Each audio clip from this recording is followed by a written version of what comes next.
Immortality, the dream of poets, scientists, and kings, the ultimate escape from death's cold embrace. But what if living forever isn't the gift we imagine it to be? What if it's a curse in disguise? Let's explore why eternal life might be the last thing you'd truly want. Immortality has captivated human imagination for millennia, from epic myths about gods who walk among mortals to modern-day scientific pursuits to extend human life. But amidst this fascination lies a profound question worthy of our deepest philosophical scrutiny. Is living forever a life worth living? In this episode, we dive into the complex web of implications surrounding eternal life, unpacking the emotional, philosophical, and ethical dilemmas it ignites. So grab your cup of coffee, philosophy enthusiasts, and let's question what it really means to want eternity. Time. It is both our greatest constraint and our most precious gift. Imagine for a moment that we no longer lived under its rule. No ticking clock urging us forward, no calendar pages flipping away, stripping away fleeting moments. Immortality offers just that, the removal of time's bounds. But would this ultimate liberty be the end of meaning itself? Time structures human life. It creates urgency and infuses meaning into the ordinary.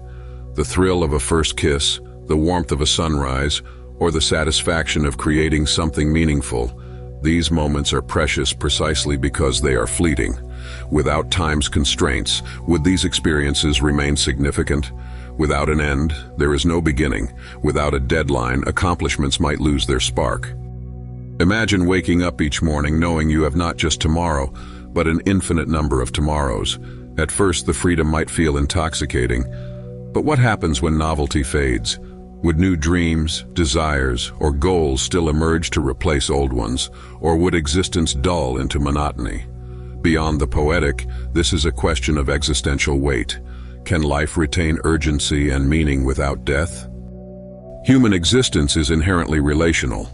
Our deepest joys and greatest agonies are intertwined with the people we cherish and the connections we nurture. Imagine, however, that while you persist eternally, the people you love do not. Life becomes a sequence of heartbreaking farewells. One by one, you lose your childhood friends, your family, your partner, your children, and you are left behind again and again. Even if others were granted immortality alongside you, would the nature of relationships change? Can bonds strengthen indefinitely, or do they naturally weaken as time stretches into unknowable lengths? What happens when this shadow disappears altogether? This could lead to loneliness of an incomprehensible depth. Two immortal souls might drift apart after centuries or millennia, like ships passing endlessly on an eternal ocean, burdened by their shared, ceaseless isolation. In our podcast discussion today, we challenge you. What makes our relationships meaningful? Is it the possibility of loss, the impermanence of things that gives love its gravity? If so, what would immortality do to love? We are the sum of our experiences, our memories piecing together the mosaic of who we are. But what happens when this mosaic expands infinitely? Could our mortal minds handle the weight of centuries or millennia of memories, or would they crumble? Over a few short decades, our happiest memories can blur and fade, while painful ones often linger. Now expand that over an eternity. Imagine the burden of reliving countless losses, broken relationships, regrets, heartbreaks, joys, and achievements. Would we become less human over time, overwhelmed by the tide of our own story? Alternatively, might we lose ourselves in order to adapt?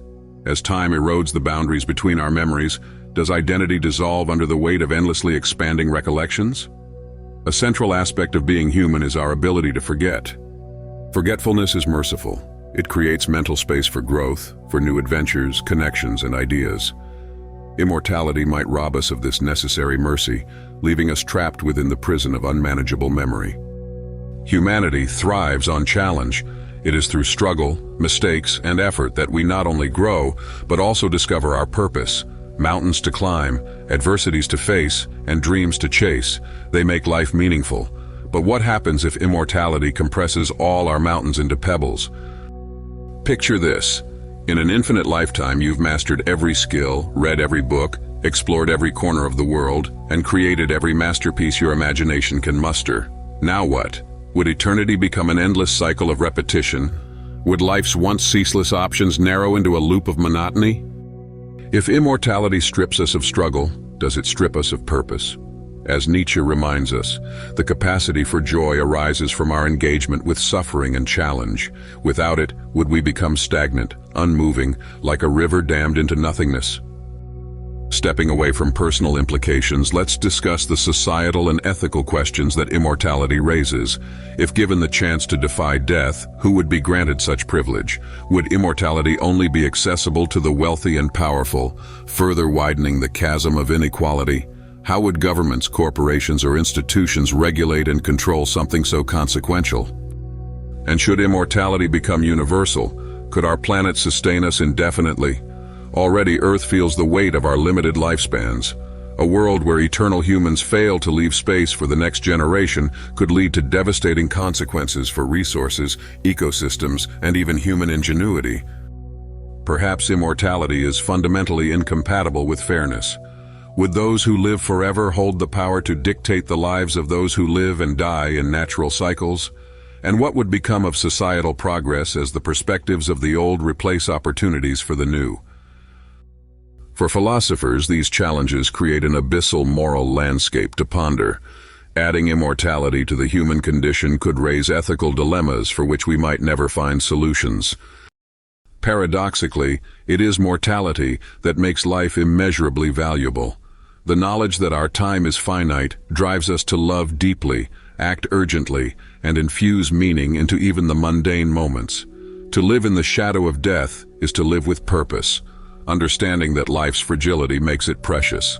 As Alan Watts eloquently phrased it, the meaning of life is just to be alive.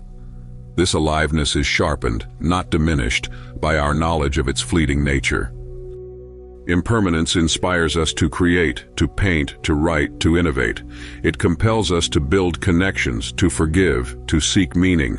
In the face of mortality, humanity achieves its greatest feats and tiniest acts of kindness because we know there may not be another chance.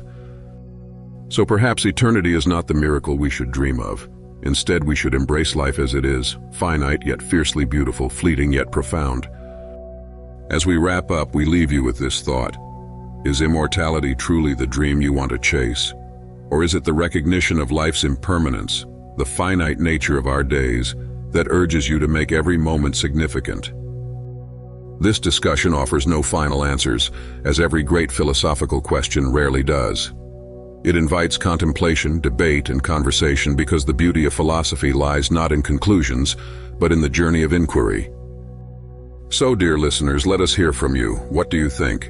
Would immortality be a blessing, an opportunity to transcend the boundaries of the human condition, or would it be the ultimate curse?